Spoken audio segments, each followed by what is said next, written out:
வணக்கம். நான் உங்கள் KR செந்தில்வாசன், வெல்னஸ் கோச். நோக்கமறிந்து செயல்படு. நோக்கமறிந்துன்னா எதை எப்படி செய்யணுங்கிறத புரிஞ்சுக்கிட்டு நம்ம ஒரு செயலை செய்யணும். எடுத்துக்காட்டா ஒரு ராஜா கதை சொல்லலாம். ஒரு ராஜா நல்ல செல்வாக்கான ராஜா, நல்ல செல்வ செழிப்பு, வெற்றி வாகை சூடி நல்ல சிறப்போடு இருக்காரு.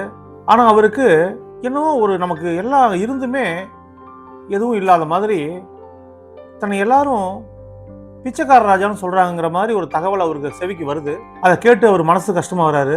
சரி, நகர்வலம் போலான்னு மாறு வேடத்துல அவர் ஊருக்குள்ள போறாரு. அப்படி போகும்போது இவர் காது படவே மக்கள் பேசிக்கிறாங்க, இவர் பிச்சைக்கார ராஜா அப்படின்னு பேசிக்கிறாங்க. என்னடா, மனசு ரொம்ப வேதனையாகி போச்சு. உடனே எந்த ஒரு ராஜானாலும் அவருக்கு ஒரு குரு இருப்பார் இல்லைங்களா?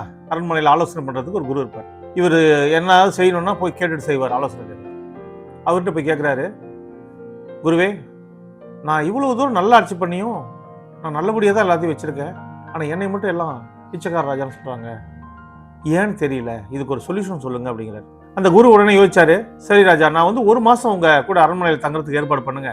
நான் உங்க கூட இருந்து என்ன நடக்குது அப்படிங்கிறதெல்லாம் பார்த்து நான் எதனால இந்த மாதிரி பேசுறாங்க அப்படிங்கறத நான் கண்டுபிடிச்சு ஒரு சொல்யூஷன் சொல்றேன் அப்படிங்கிறார். ராஜா அதே மாதிரி அரண்மனையில குரு கூடவே இருக்கிற மாதிரி ராஜா செயல்பாடுகளை கண்காணிக்கிற மாதிரி அரேஞ்ச் பண்ணி கொடுக்குறாரு. அப்படி கொடுக்கும்போது ராஜா என்ன பண்றாருன்னா, யார் வெளியிலிருந்து வரக்கூடிய மன்னர்கள் வந்தாலும் சரி, ஏதாவது பிரச்சனைன்னு பிராது கொடுக்க வந்தாலும் சரி, இல்ல இவரை பாக்குறதுக்கு வந்தாலும் சரி, எந்த விஷயத்துக்கு யார் வந்தாலும் அதை பத்தி அவர் கேட்காம அவங்கள போய் முதல்ல சாப்பிட்டுட்டு வர சொல்லுவார். ஒரு மாசம் பூரா பார்க்கறது இதே மாதிரி போயிட்டு சாப்பிட்டுட்டு வான்னு சொல்லிட்டு சாப்பிட்டுட்டு வந்த உடனே அவங்களுக்கு ஏதாவது பொண்ணும் பொருள் கொடுத்து அனுப்பிச்சு விட்டுறாரு.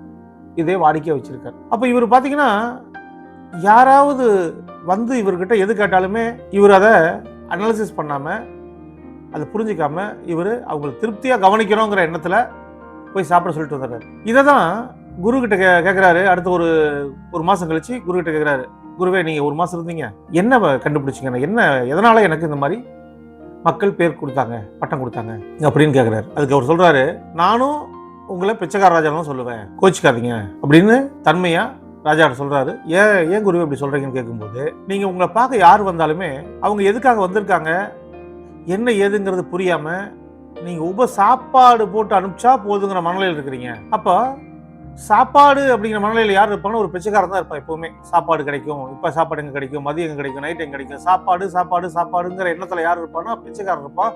அந்த மனநிலையில நீங்க சாப்பாடை பத்தியே திங்க் பண்ணிட்டு இருக்கிறதுனால, எல்லாரும் வந்தாலும் சாப்பாடு போடணுங்கிற எண்ணத்திலே இருக்கிறதுனால, உங்களை பிச்சைக்கார மனோபாவத்தில் இருக்கிறதுனால பிச்சைக்கார ராஜான்னு சொல்றாங்க. நீங்க என்ன பண்ணிருக்கணும், நீங்க மாத்திக்க வேண்டிய ஒரே விஷயம் தான், நீங்க யார் வந்தாலும் அவங்களுக்கு கூட என்ன இதுக்காக வந்திருக்காங்க, என்ன தேவைக்கு வந்திருக்காங்க, அதை விசாரிச்சு அவங்க நோக்கத்தை புரிஞ்சுக்கிட்டு அந்த நோக்கத்தை நிறைவு பண்ண வகையில ஒரு விஷயத்தையும் கரெக்டா பண்ணி அதுக்கப்புறம் நீங்க உபசிச்சு அனுப்பலாம். அந்த மாதிரி அவங்க நோக்கத்தை புரிஞ்சிக்காம நம்ம செய்யாம கரெக்டான முறையில வரவங்களையெல்லாம் அனுசரிச்சு நீங்க உங்க ஆட்சியை நடத்துங்க, உங்க செயல்பாடை மாத்துங்க. உங்களுக்கு இந்த பட்டமெல்லாம் மாறிட்டு உங்களுக்கு நல்ல பேர் கிடைக்கும், நல்ல புகழ் கிடைக்கும் அப்படின்னு குரு சொல்றாரு.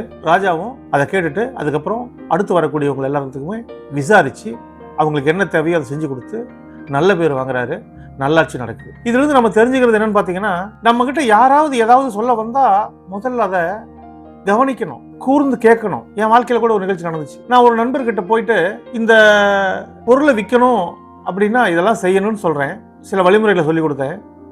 ஏன்னா அவர் ரொம்ப நாள் அந்த பொருளை விற்கிறதுக்கு தடுமாறிட்டு இருந்தார். நான் சொன்ன எதையுமே அவர் காதுல வாங்கல. நான் சொன்னதை காது கேட்டாரு, ஆனால் கூர்ந்து கவனிக்கல. நான் சொன்னதை அவருக்கு புரிஞ்சுக்கல.